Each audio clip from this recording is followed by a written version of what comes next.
La incita Molù parla del català Dani Comas, che sul primo scalì del pode è campione del mondo in carica. Riata Sonek per la terza prova del campionato del mondo Bike Trial. Al TG Pota, al suono troppo forestier al nome Bike Trial e allora per notar bici che rampega hybrid. Se sta per parlare da lì. Comas è col che è impegnato in gara, si è presentato a Sonek al secondo posto del mondiale, perché in testa dopo le due prove fatte in Spagna e Francia gli è davanti il ceco Kolar, che poi a lui nella ultima prova. Poi Kolar le salta sull'impalcatura come un gatto, ma sulle corne l'ha piuttosto tribulato, tanto che per superare l'ostacolo la sua prova tra volte. Però il gara fatta è senza subire penalizzazioni, ma le penalizzazioni nei precedenti percorsi l'ha consentito a Comas di mettere per la nona volta la maglia da campione del mondo.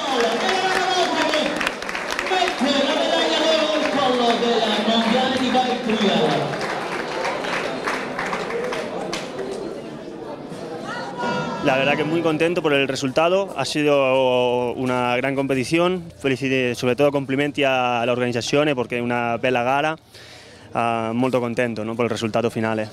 La Dynamic Trial, devo dire che l'organizzare la gara l'ha fatta al Godebel. La cosa più importante di tutti, della nuova gara di Keulen, è che Zuderberghem, che è sotto il monte, l'ha inhito al campionato mondiale, è il primo italiano, dopo che l'ha inhito Vittorio Brumotti, è anni fa. La Dynamic Trial l'ha inhito arriva al campionato del mondo.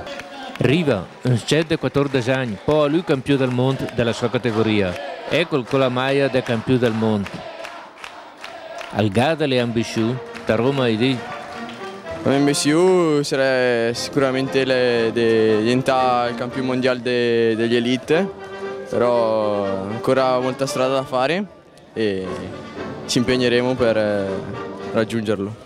La prova del mondiale a Sonek è stata mettita dura prova dei smutamenti della rabbia, che oltre a interessare la statale del Tonal, l'ha poco involgita al percorso di gara che l'ha dovuta essere modificata. La gara in se stesso non è stata a rischio per l'evento idrogeologico che c'è stato, in quanto si sono eliminate due prove che erano in prossimità del fiume Rabbia. Abbiamo fatto la gara in zone sicure, quindi impossibili da raggiungere dal fiume Rabbia. Quindi devo ringraziare Mazzola, Gualeni e Branchi che hanno lavorato veramente, perché noi siamo stati impegnati come amministrazione direttamente per quell'intervento idrogeologico che ci vedrà impegnati anche la prossima settimana. Sono veramente soddisfatto di questa fine del campionato mondiale, perché Sonico per la prima volta ha ospitato un evento mondiale, quindi un piccolo comune che è arrivato ai albori mondiali. Veramente grazie a tutti. Spero che al più presto la rabbia la si mette in sicurezza, perché sennò che saranno dette sempre tutte le volte che il piove. Da che a mia età nel TG Pota che sarà un specialù dedicato al campionato del mondo delle bici che rampega hybrid e sarà un gran spettacolo e arde da mia manca.